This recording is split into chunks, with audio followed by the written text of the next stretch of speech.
125 juta, cuma 45 menit saya bisa tunjukkan kontraknya. Jadi ini adalah semua uang pekerjaan OR saya. Ya, kan yang dimintakan uangnya si Reza Gladys ini kan yang 2 miliar secara cash.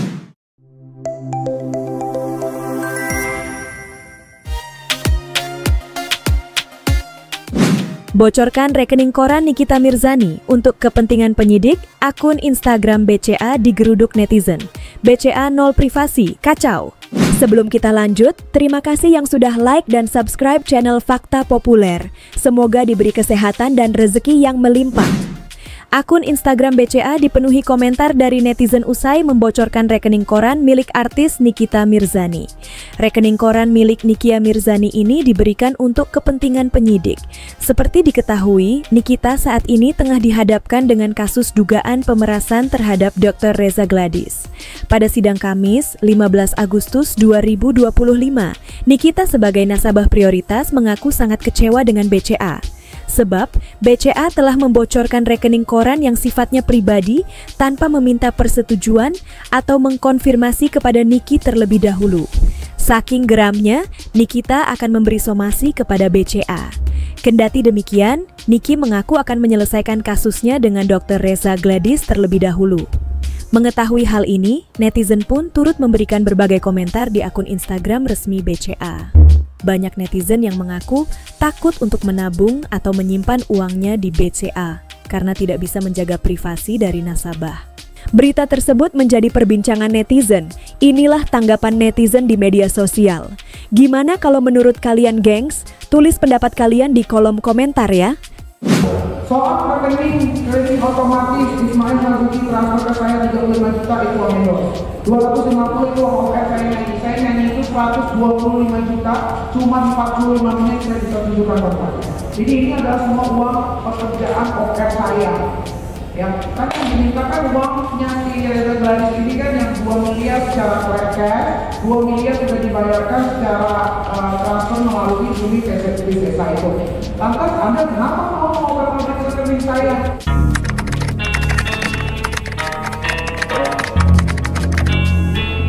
Kecewa sekali sama BCA karena kebetulan saya juga adalah nasabah prioritas dari banyak sendiri. Saya kecewa banget karena rekening koran saya diobrak-abrik, padahal di situ jelas ada uang pembayaran dari komike, endorse, dan saya kan juga OR nyanyi seperti yang teman-teman media tahu. Saya suka ada di luar kota untuk nyanyi hanya sekedar 45 menit, pembayaran saya 125 juta gitu kan. Jadi saya kecewa sekali dengan BCA kenapa seperti itu, tapi nanti itu urusannya belakangan. Kalau ini sudah selesai saya akan somasi. Nah, lagi-lagi omongan Miss Gosip ini adalah fakta ya guys, dimana Miss Gosip pernah menyatakan bahwasannya Nikita Mirzani sedang mengalami kesulitan ekonomi. Bahkan diduga Nikita Mirzani akan bangkrut. Waduh.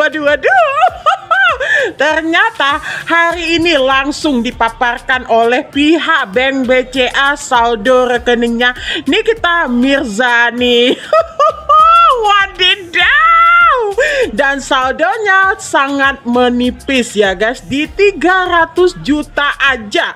Waduh. Kemungkinan uang 300 juta itu hanya bisa bertahan 2 bulan lagi ya. Nah, jadi di manakah terletak kekayaannya Nikita Mirzani yang katanya tidak akan habis sampai 7 keturunan? Aduh.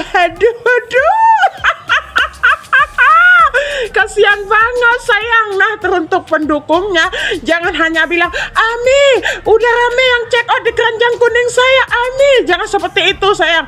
Ayo langsung support finansialnya Nikita Mirzani. Jangan sampai idola kalian kali ini bangkrut.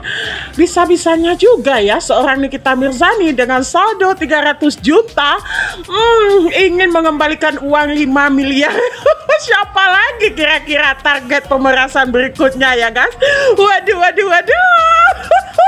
Jaksa hari ini ditempeling balik oleh pasal 3 TPPU.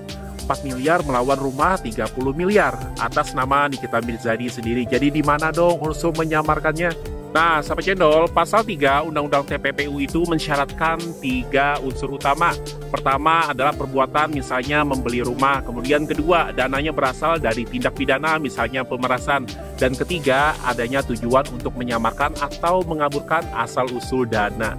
Nah, sahabat cendol, yang paling krusial dan sering banget jatuh di pengadilan itu ya adalah unsur nomor 3. Jadi fakta persidangan pada tanggal 14 Agustus 2025 ya, rumah harga 40 miliar didiskon kurang lebih 10 miliar ya, itu untuk endorse Nikita Mirzani, kemudian menjadi 30 miliar. Nah, pembayaran resmi melalui KPR Bank Mandiri ya, legal, tercatat, audit trialnya jelas ya. Kemudian nama kepemilikan juga atas nama Nikita Mirzani sendiri ya, bukan pinjam nama atau pihak ketiga. Kemudian ada aliran 4 miliar yang dipersoalkan jaksa yang diduga bagian dari DP. Nah, sekarang kita pakai kacamata proporsi dan niat menyamarkan ya. Jadi perbandingan nilai 4 miliar versus 30 miliar ya, sahabat cendol, artinya itu kurang lebih 13,3% ya dari total aset. Nah, ini menunjukkan asetnya jauh lebih besar daripada dana yang dipersoalkan ya. Jadi indikasi tidak dibeli khusus untuk mencuci uang dengan nominal 4 miliar itu terlihat ya. Kemudian kita juga bisa lihat dari struktur pembayaran ya, DP normal KPR katanya kurang lebih 20% dari 30 miliar ya. Artinya 6 miliar ya kan. Nah, 4 miliar kalaupun benar dipakai untuk DP rumah tersebut ya, itu bagian dari DP ya, sahabat channel. Jadi sisanya ditutup skema KPR yang transparan ya melalui bank.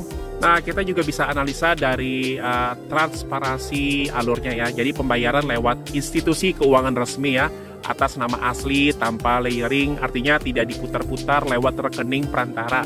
Kemudian melalui badan usaha boneka, misalnya nomine atau pecah transaksi. Jadi sahabat channel, dalam teori TPPU menyamarkan atau mengaburkan itu biasanya muncul lewat layering dan integration yang ruwet ya. Di sini kebalikannya ya, jejaknya terang atas nama Nikita Mirzani sendiri. Lalu apa Bang Cendol implikasi hukumnya? Jadi sahabat cendol, TPPU itu bukan sekedar ada uang kemudian dibelikan aset. Jaksa harus membuktikan mens rea menyamarkan ya. Nah, kalau asetnya atas nama Nikita Mirzani sendiri kemudian dibayar secara formal via bank ya, dan nilai aset jauh melampaui dana yang dipersoalkan, maka logikanya ya, membeli rumah untuk menyamarkan 4 miliar jadi lemah sahabat cendol. Nah, kemudian dari proporsi 4 miliar berbanding 30 miliar artinya 13,3% dari keseluruhan nilai aset ya, plus skema KPR resmi ya, justru mengikis dugaan niat mencuci uang sahabat cendol.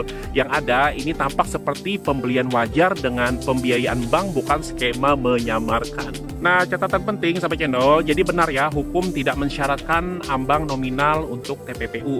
Tapi di ruang pembuktian, proporsi, kemudian pola transaksi sangat mempengaruhi penilaian niat menyamarkan. Nah, di sini pola dan proporsinya tidak menunjang unsur ketiga menurut netizen Cendol. Jadi sahabat cendol, tanpa niat menyamarkan yang terlihat dari pola transaksi ya, bukan sekedar narasi, pasal 3 TPPU terhadap Nikita Mirzani jadi sulit dibuktikan ya. Jadi proporsi 4 miliar versus 30 miliar atas nama sendiri lewat KPR Bank lebih mirip transaksi terang benderang ketimbang upaya mengaburkan asal-usul sumber dana. Nah, kalau kalian setuju analisis ini lebih masuk akal daripada asumsi ya, share videonya, follow buat update sidang-sidang berikutnya, dan komen pendapat kalian. Menurut kalian nih, bagian mana dari unsur TPPU yang paling rapuh di kasus Nikita Mirzani?